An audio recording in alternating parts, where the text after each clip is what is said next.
Banda Alma Livre. Agora, dando continuidade ao nosso seminário Vivence 2021, eu vou convidar o Vinícius Sartorato. Ele vai falar um pouquinho sobre dependência química e a necessidade de políticas públicas. O Vinícius é jornalista e sociólogo, mestre em políticas de trabalho e globalização. Muito prazer, muito obrigado. Agradecer também a Ângela, a oportunidade aqui também proporcionada pelo mandato do vereador Milton, professor Milton. Agradecer a banda também, que traz um pouco de alegria nesse momento tão estranho, né? Tão difícil, tão diferente. E eu quero saudar também as pessoas que estão acompanhando pela internet. Boa tarde aos que estão acompanhando ao vivo. Bom dia e boa noite àqueles que vão depois ver o vídeo, né, do seminário. Seminário importante, né, sobre a campanha, no marco da campanha Janeiro Branco, que é uma campanha voltada para a questão da saúde mental. Como a Adriana disse, eu sou sociólogo, jornalista, eu sou mestre em políticas de trabalho e globalização pela Universidade de Kassel, na Alemanha, e mestre em políticas públicas também. Mas antes de falar diretamente para a questão da dependência química, eu acho que seria importante falar sobre a questão da depressão em si e da ansiedade. No momento dessa pandemia, que acaba sendo amplificado ainda mais, né? Algo que já há alguns anos vem sendo amplificado. Durante a pandemia, isso tem um boom no mundo. E aqui no Brasil, não diferente também.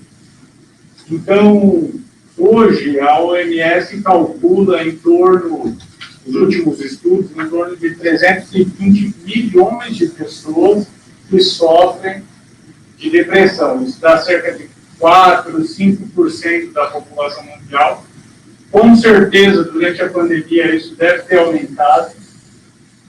Com certeza. E 50 milhões na região das Américas, com destaque para o Brasil. O Brasil sendo o campeão da América Latina no que diz respeito à depressão, com cerca de 11 milhões de pessoas, quase 6% da nossa população. E daí, quando falamos de ansiedade, o Brasil é campeão mundial, segundo a OMS. Isso vai para casa de 18 milhões de pessoas. Né? Então, quase 9% aí da população brasileira sofre com ansiedade. Então, essa situação de depressão e ansiedade, nós podemos encontrar várias causas. Causas da sociedade, no meio do mundo do trabalho, a pressão do mundo do trabalho, né, por produtividade, o que foi dito aqui pela Ângela antes, a situação dos psicólogos que durante a pandemia, mesmo atendendo em casa, muitos se viram esgotados. Isso, apesar da depressão e da ansiedade não distinguir sexo, idade, etnia e dimensões socioeconômicas, isso acontece de forma prevalente e predominante entre os mais pobres, entre os mais velhos, com as mulheres. Né? O que acontece, por exemplo, com as mulheres durante a pandemia? a chamada terceira jornada, né, da mulher que trabalha em casa, cuida dos filhos, tem o trabalho profissional fora. Isso se viu intensificado durante a pandemia. Então, agravando também as situações de depressão, de ansiedade.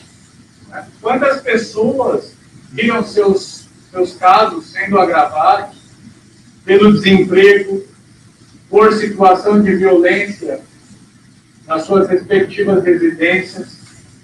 Então, esse quadro é importante para entender que o problema da saúde mental, ele não está só relacionado quando nós falamos com a questão da dependência química. A dependência química traz uma outra dimensão, ou o abuso de drogas, sejam elas legais ou ilegais, traz uma dimensão do problema. Mas muitas vezes, o problema da saúde mental está ao seu lado.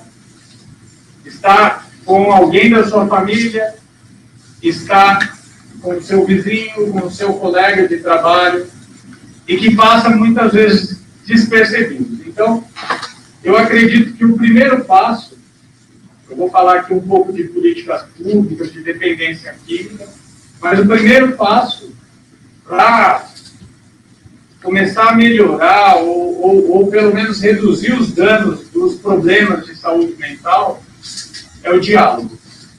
Eu acho que o diálogo ele é o primeiro passo. Né? Que as pessoas, onde quer que estejam, é claro que a aproximação, a abordagem profissional, ela é diferenciada. Mas entender que a depressão, que a ansiedade não é uma frescurinha, é um passo importante. Né? Estabelecer o diálogo é um passo importante para que aquela pessoa que sofre, ela não venha ter um quadro agravado. Só para citar, a depressão e a ansiedade são tidas como as principais razões que levam ao suicídio no mundo. Todo ano, no mundo, nós temos cerca de 800 mil pessoas que morrem por suicídio. Mais de 2.000 pessoas por dia. Então, assim, é um problema, é uma questão muito séria. E quando nós relacionamos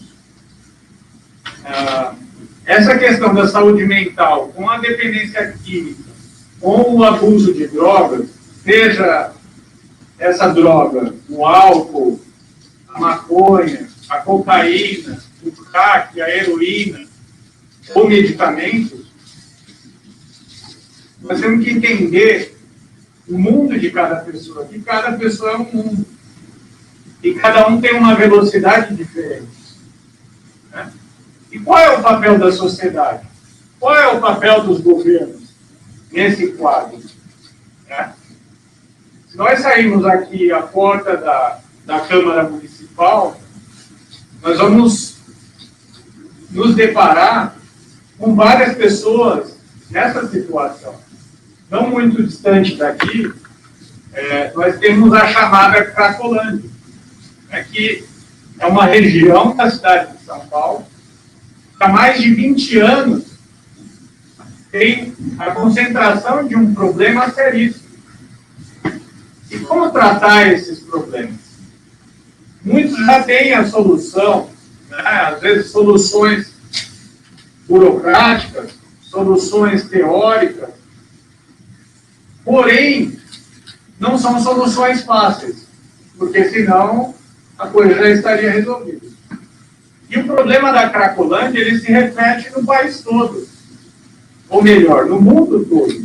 Mas cada cidade do Brasil, nós podemos ver situações como a da Cracolândia, talvez não na mesma dimensão, mas situações que são gravíssimas. Então, o que foi feito? O que se espera? Durante algum tempo, a situação da Cracolândia foi tratada com alguns programas sociais continuam, algumas políticas públicas na área de assistência social, na área de trabalho, na área de educação, na área de saúde, na área de segurança. E assim deve ser. As ações voltadas para a questão da dependência química, elas merecem um tratamento multidisciplinar. No entanto, essas questões, elas precisam, para além de investimentos públicos, elas precisam fundamentalmente da conscientização da população, das organizações sociais, dos movimentos sociais, das universidades, para que tenha sucesso. Precisa fundamentalmente de vontade política dos atores, das autoridades, para que isso seja solucionado. Então, nós temos um problema, já de alguns anos, de uma importação de uma política proibicionista e autoritária no país. Em certo momento, houve uma tentativa de implementar uma política de redução de danos e tentar reinserir, de alguma maneira, os dependentes químicos, e que hoje, de alguma forma, vem sendo ameaçada. Por exemplo, será que de um dia para o outro, o dependente de crack, o usuário, que passou usando crack 20 anos, ele vai largar o crack? Não vai. E daí nós tivemos uma mudança em 2019 na legislação de drogas do país, que a única maneira é a pessoa não deve usar, de qualquer forma não deve usar. Mas se você falar isso para o usuário, você não vai resolver o problema. Então, assim, eu acho que precisa ter um entendimento. Aquele último episódio, até eu dei uma entrevista numa rede de televisão sobre aquele episódio que teve na Cracolândia, que foi simbólico, que não foi a primeira vez. Que houve um arrastão, houve uma série de cenas de violência ali que demonstram que alguma coisa está errada, está muito errada. Eu acho que a minha fala aqui hoje, mais do que trazer soluções,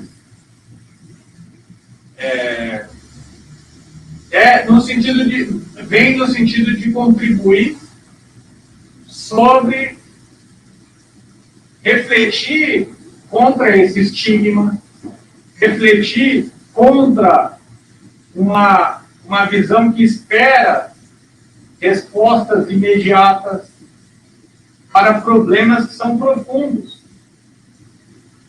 Então, por exemplo, a iniciativa da lei aqui na Câmara, fantástica. Na Assembleia Legislativa, existe um projeto que foi vetado pelo governador, que era a questão de psicólogos e assistentes sociais nas escolas estaduais. O governo argumentou que não tinha condições orçamentárias para tanto. Não sei. Acredito que talvez o problema do não tratamento, da não formação de professores, possa agravar muito mais. Várias pesquisas demonstram que o despreparo e a não formação de professores da rede pública e da rede privada para o problema da dependência química e abuso de drogas, para além de um problema de falta de informação e estigma, vem trazendo o isolamento dessas pessoas, que é justamente o contrário do diálogo. O diálogo que por exemplo, a campanha do Janeiro Branco vem trazer para aquelas pessoas que têm um problema de saúde mental, por diversas razões, né? Então, nós precisamos pensar o seguinte: o papel das organizações sociais é importante, das igrejas. Por exemplo, na Cracolândia nós temos um exemplo muito conhecido nacionalmente, né? Mas qual é o papel do poder público? Do governo federal, do governo estadual, do governo nos municípios, né? Formação de professores, manutenção de psicólogos, assistentes sociais, sociólogos nas escolas, né?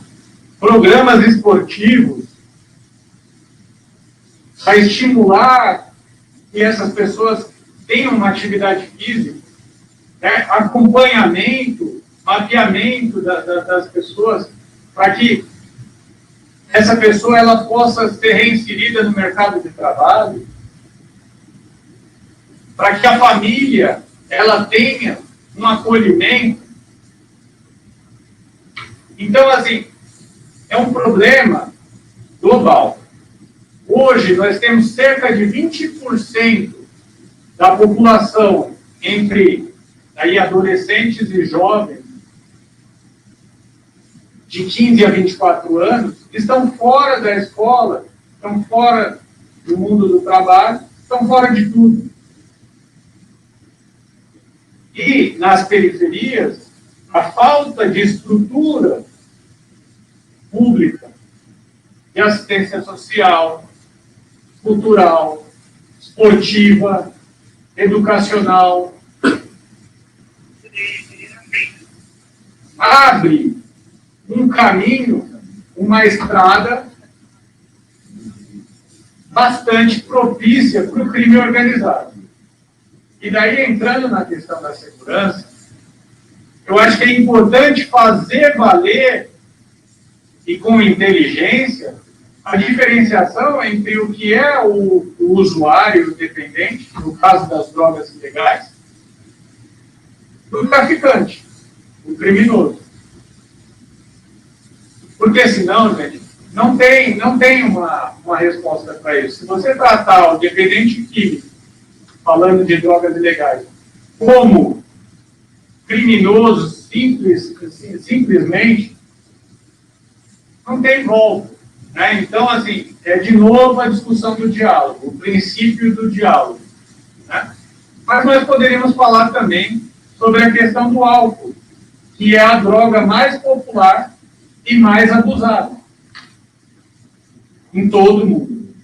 Que é uma droga, na maior parte dos países, legal, né? Que começa, muitas vezes, em casa. As pessoas usando, tomando uma cervejinha, tomando um vinho, em casa, com os próprios pais, né? Então, são questões que nós temos que avaliar. É claro, como eu iniciei a fala, a questão da saúde mental, não necessariamente ela está ligada com a questão do abuso de drogas e da dependência química. Mas como a proposta aqui era falar um pouco disso, nós vemos uma relação. A questão da saúde mental é mais ampla, né? Ela pode derivar de várias situações.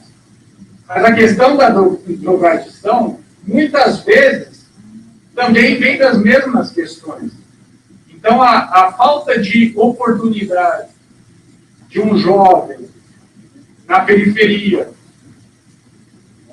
de ter acesso, por exemplo, à banda aqui, acesso à música, acesso a um esporte, isso pode ser decisivo para mudar a vida desse jovem. Então, a estrutura da sociedade, a estrutura familiar, ela também é importante. O diálogo, o papel das organizações, o papel dos governos é fundamental para reduzir os danos e daí eu tenho uma posição muito clara pelo diálogo e pela política de redução de danos. Porque o proibicionismo e a repressão absoluta, nós sabemos já em inúmeros estudos que falhou. Isso não quer dizer que automaticamente nós vamos fazer aqui uma propaganda pelo uso das drogas. Não é isso. Porém, nós temos que entender que a questão das drogas, da dependência química, é uma questão milenar. É uma questão que não adianta você simplesmente querer proibir. Você tem que conscientizar. E sem falsos moralismos, você tem que conscientizar da perspectiva científica, da perspectiva da saúde, da perspectiva do que aquilo causa na sua vida. Sem hipocrisia. Então, esse é um problema de saúde pública, é um problema de assistência social, é um problema de política, é um problema de segurança também. Mas a segurança, por si só, não responde o problema. Então, nesse sentido, eu acho que um pouco o que eu tinha para trazer aqui, Ângelo, me preocupa muito o caminho que algumas políticas vêm sendo tomadas sobre a questão da dependência química e do abuso de drogas em nossa sociedade. Em especial, eu gostaria de fazer uma observação. Eu sei que é um pouco polêmico, mas por mais que as religiões elas contribuam e contribuem decisivamente com o tratamento de milhares de pessoas, a resposta para esses problemas não é religiosa. A resposta da perspectiva de gestão pública, ela deve ser pautada na ciência da gestão pública, com as ciências que estão colocadas, com os conhecimentos que estão acumulados na psicologia, na sociologia, na administração pública e na medicina e tantas outras áreas, com todo o respeito devido. Então, nós precisamos de investimento. Eu não vou entrar em números aqui, eu falei um pouco do caso da Cracolândia, não vou entrar em números. Nós sabemos que existem críticas, por exemplo, sobre a mudança que houve no Atende, que é ali o polo de atenção emergencial. Nós sabemos que existem problemas sérios na Grande São Paulo e no interior, só falando de São Paulo, né? Não falando de outros estados, e que os governos eles precisam agir,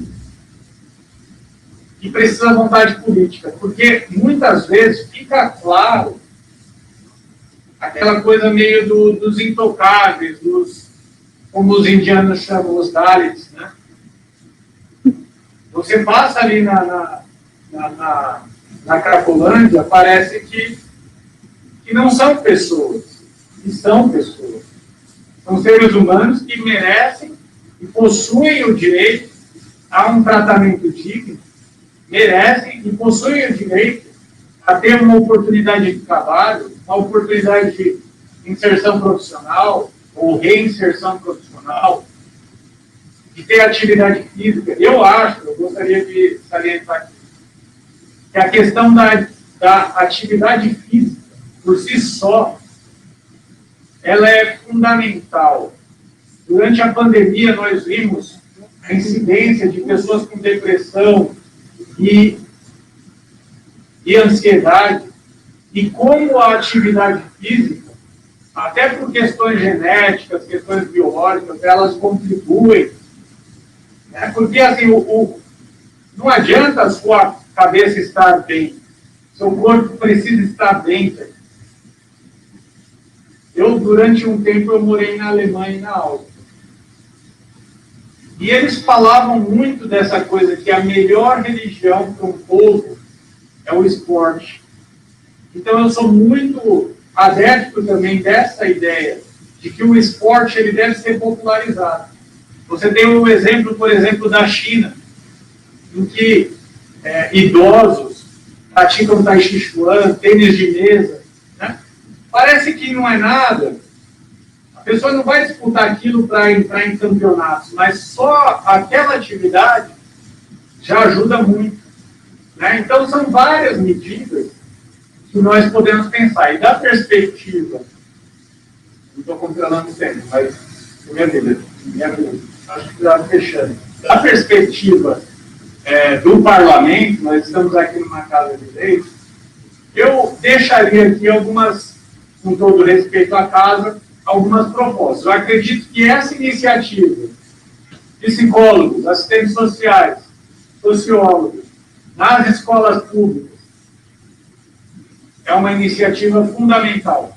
Um programa de formação para os professores, para quebrar o estigma, é fundamental. Um programa de acompanhamento do governo, no caso aqui municipal, das famílias que possuem jovens e adolescentes em situação de risco, é fundamental. Programas de formação profissional, mesmo para aquele jovem que ainda não entrou no mundo do trabalho, com bolsas, porque na periferia, se o cara não tiver uma ajuda, e daí assim, não é assistencialismo. Não é assistencialismo. É uma questão de transformação de vidas. Alguns programas que foram duramente criticados nos últimos anos eram fundamentais para manter as crianças e os adolescentes nas escolas, estudando, ao invés de pararem aí nos semáforos para pedir esmola. Então, a situação da pobreza também é uma situação importante de ser resolvida e que não justifica a dependência e o abuso de drogas, porém, tem uma relação. Enfim, gostaria de agradecer a oportunidade à Adriana, à Ângela, ao mandato do vereador Dr. Milton, e dizer que esse momento do Janeiro Branco é um momento importante, que essa campanha deve ir para frente e que nós precisamos de cada voz levando essa campanha adiante. É isso. Obrigada pela sua participação. Só para São Pedro Martins, você trouxe, a sua fala é muito importante, porque você trouxe o aumento do consumo de drogas lícitas e ilícitas, né? Então as pessoas imaginam que o cigarro é a entrada, na verdade, né, das drogas, quando na verdade é o álcool, e muitas vezes a criança vê isso, vê o exemplo dentro de casa, é cultural também, a gente pode falar, né, então algumas culturas aí que chegaram no vinho, então a criança começa desde cedo, com um bolinho, por aí vai. Mas eu não vou entrar nesse assunto. Eu queria falar com você sobre redução de danos, ou abstinência total. Então, a gente tem 2 programas, enfim, a gente pode comparar o Unifesp e o USP. Um é a favor da redução de danos e o outro a abstinência total. Trazendo isso para o nosso cotidiano, tá? Vamos ver na prática agora, o exemplo foi a pandemia, não se falava sobre as pessoas em situação de rua. São os invisíveis, como se falou, os dados, né? Não vai lá que você fica impuro, não toca. Eu estava me perguntando cadê as políticas públicas para socorrer esse pessoal. Porque as igrejas, elas atuam nas lacunas deixadas pelo governo. Então, por exemplo, não vou nem entrar a religião A, B ou C, né? Mas a igreja tem o papel de acolher, de ajudar. Vi e vejo alguns programas aí, por exemplo, ali na Brigadeiro Galvão, perto da Barra Funda, tem um centro de acolhimento. Só que, imagina que eles vão lá tomar banho, dormir, e no dia seguinte eles têm que ir embora. E aí eu fico me perguntando qual é o empresário, qual é o comerciante que daria emprego para uma pessoa que vai chegar lá, numa situação de rua, tem que estar. então, muitas vezes, sem documento, mal vestido, e eu não sei falar assim, mal alimentado, porque eu não sei quantas refeições eles podem fazer ao longo do dia. Quando se fala de questões de políticas, realmente, de fato, eu acho que a gente precisa trabalhar muito, modificar algumas que já existem aí, com adaptações, né? E eu gostaria de saber a sua opinião em relação a esse tipo de programa. O acolhimento. A casa de acolhimento temporário. Então, assim, você vai lá, toma um banho, dorme, no dia seguinte vai embora. A sua opinião, o que poderia ser feito para ajudar esse pessoal? Estão em situação de rua, situação de vulnerabilidade, mas que não tem muito o que fazer. E a própria igreja também não consegue ajudar tantas pessoas. Então, precisa, sim, do apoio dos políticos. A gente precisa pensar, sim, debater políticas públicas, né? Eu sempre falo para o pessoal, gente, vamos falar, vamos debater política. A gente falando gosta de política. Precisamos, respiramos o tempo inteiro, não tem como fugir. Você vai para o hospital, atendimento, e volta para o hospital público. Se você não cobrar os seus direitos, você nunca vai conseguir, de fato, um serviço de qualidade. Eu gostaria de ouvir sua opinião em relação ao que já existe, e se você, de fato, acredita que dá para mudar, que dá para melhorar, e qual seria o caminho. Obrigado pela questão, e eu sou otimista. Eu sei que pode parecer um pouco loucura, mas eu sou otimista. Eu acredito que tem solução e que nós podemos melhorar. Muitos dos problemas que nós vemos em nossa sociedade, eles têm origem na questão da moradia. Então, nós precisamos... Não é possível que um país rico, como o Brasil tenha uma população... Hoje eu nem sei, a última estimativa que eu tinha, isso há alguns anos atrás, uns 5 anos atrás, a população em situação de risco, né, morando em favelas, que agora o pessoal chama de comunidades, né, favelas, ou em situações de risco, ou em situação de rua, chegava a quase 15 milhões no Brasil todo. Isso é inadmissível para um país rico como o Brasil é. Então, agora, a política habitacional, ela é uma questão essencial do governo federal e do governo estadual. Uma cidade como São Paulo, que tem um orçamento maior, também pode contribuir, mas, em geral, as cidades brasileiras elas não possuem condições orçamentárias, logísticas, estruturais para enfrentar esse problema. Agora, esse é um primeiro problema. Questão de uma política habitacional para as pessoas. E daí, assim, não adianta só você criar o conjunto habitacional e você não criar uma dinâmica logística para que as pessoas possam trabalhar nos seus bairros, para que as pessoas possam se formar nos seus bairros, na periferia. Porque a periferia ela não é só uma questão geográfica, mas ela é também no sentido de estar jogada ao lado, quando se diz oportunidades de vida. E se fosse só uma questão geográfica, mas as pessoas, daí o pessoal fala, mas o cara, ele quer morar no centro. Ele quer morar no centro porque no centro tem emprego, no centro tem formação, ele tem direito de querer uma vida melhor para ele. Agora, essa questão dos moradores em situação de rua é uma situação complicada, porque qual é o limite democrático, né? E mesmo dos dependentes? Em algum momento, não vou citar o nome aqui, mas em algum momento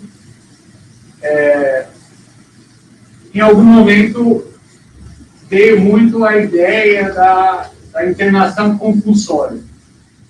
Eu sou contra a internação compulsória. Eu não acredito na questão de um dia para o outro usuário ele vai parar de usar, vai parar de beber a cerveja dele, a pinguinha dele. Não acredito.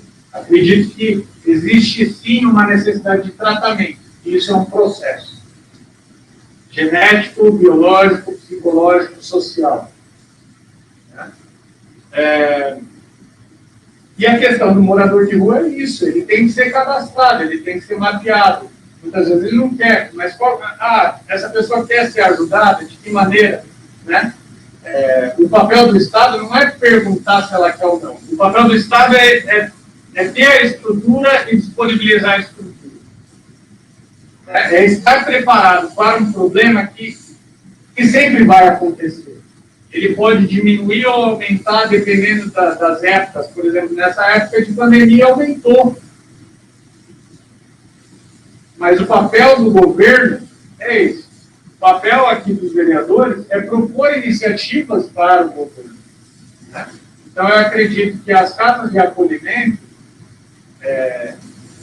o problema talvez seja a oferta e o formato. Essa questão de sair ou entrar das casas de acolhimento é um direito do cidadão, não tem como proibir. Agora, será que nessas casas de acolhimento, porque não pode ser só dormir? Será que o cara pode passar ali e aprender alguma coisa? Uma profissão nova? Né? São questões.